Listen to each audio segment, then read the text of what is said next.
On venait à peine de se mettre à l'abri. La famille était en sécurité. Mais une fois arrivé, on a reçu le message. Il fallait que quelqu'un reparte, au plus vite. 5 minutes pour se préparer. Un minimum d'items, un minimum d'outils, et tout ça pour repartir au plus vite pour une mission efficace.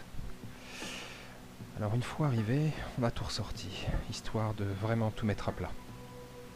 C'était pas évident. Beaucoup de questions se posaient. Des outils, du confort. Il était très difficile de savoir dans quelle situation on risquerait d'être exposé. La variété des solutions était vraiment quasiment infinie. Mais à ce niveau-là, un choix s'imposait.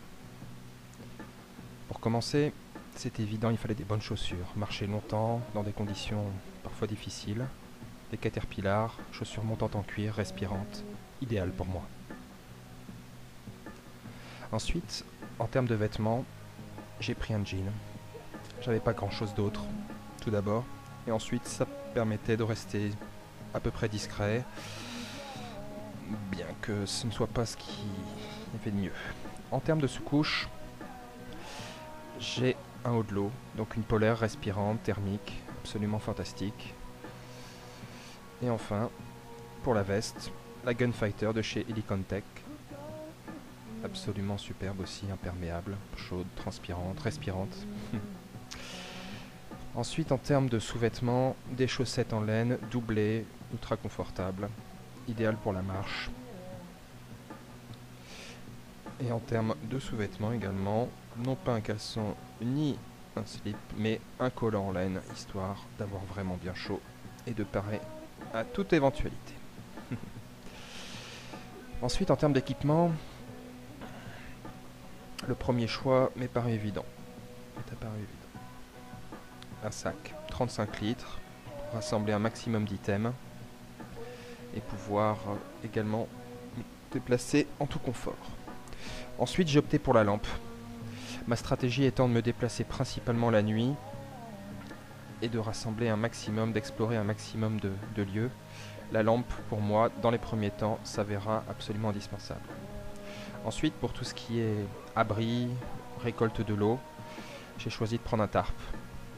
Imperméable, grande surface, absolument indispensable selon moi, modulaire, et il permettra de réaliser beaucoup de choses.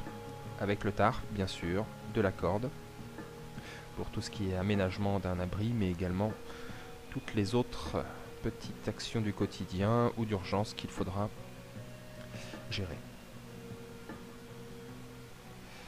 Ensuite, en termes d'outils, d'armes, de lames, le choix premier, l'instinct m'a fait pencher pour la machette, mais en la manipulant, je me suis rendu compte que ça manquait vraiment de précision parfois, de modularité.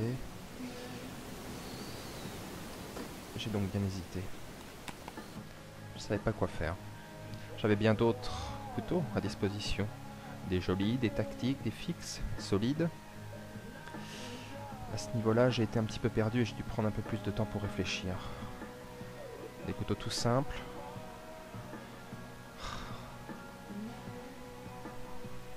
C'était vraiment pas évident.